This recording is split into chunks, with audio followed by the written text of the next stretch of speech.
Okay, so we have a problem. I've always wondered why students struggle with forces so much and resultant forces. So I just Googled what is a resultant force, and this is what's come up. In physics and engineering, a resultant force is a single force and associated torque obtained by combining a system of forces and torques acting on a rigid body via vector addition. Yeah, so no wonder you guys are confused. Let's simplify it, shall we?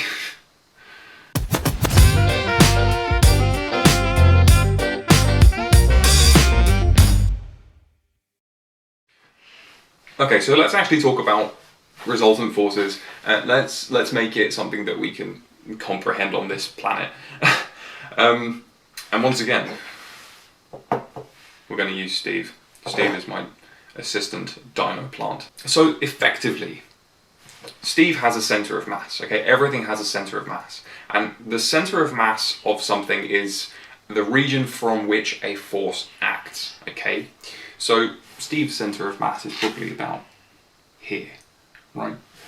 So if someone had a rope around Steve here, and they were pulling Steve this way, and then someone had a rope around here, and they were pulling Steve this way, there's two different forces acting on Steve, right? One this way and one that way.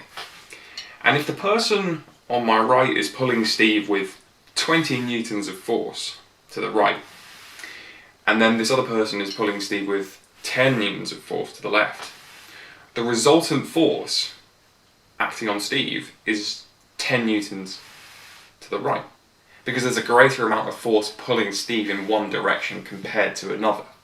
Okay, and that's pretty much what a resultant force is. It's essentially the overall force that is acting on an object. And obviously you can have forces acting in all different kinds of directions. You can have them left and right, you can have them up and down. What you might see is force diagrams where you have a center of mass and it has 4 arrows going this way, like that. But all you're doing is you are subtracting the difference between the two opposing forces, right? So my left minus my right, if it's bigger on the left, or my up minus my down. It doesn't need to be as complicated as what I read to you earlier.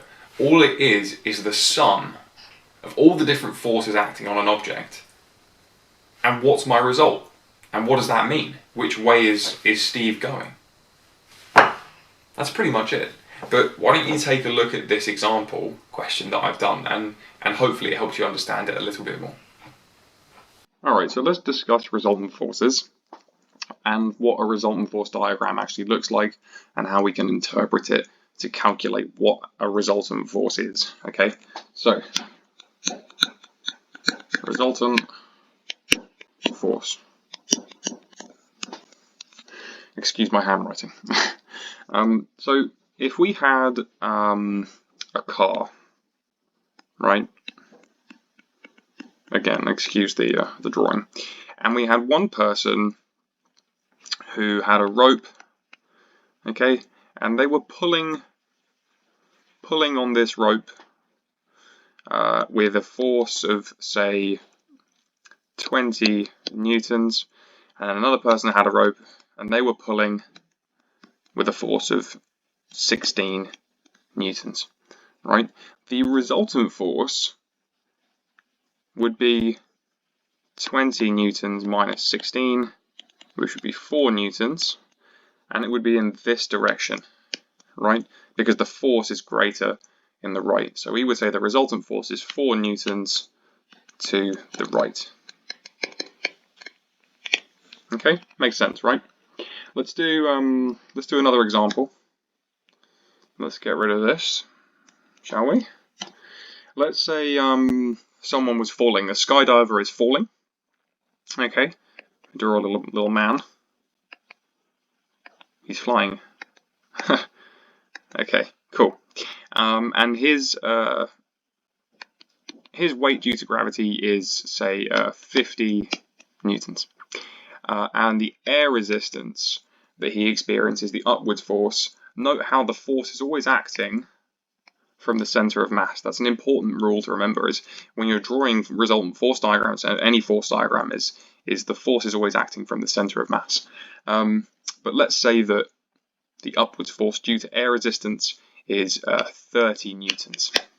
That would mean that the resultant force would be 50 minus 30, right, 20 newtons, right, downwards. Okay, so that's all resultant force is, okay?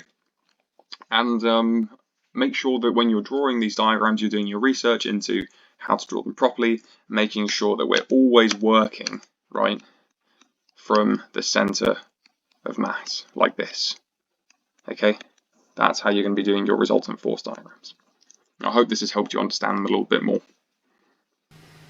Okay, so I hope that was helpful. And obviously this video is going to give some context to our next video, which is coming on Friday, which is on Newton's 3 laws. Okay, so that's partly why we've done this video first. But yeah, anyway, that's it for today.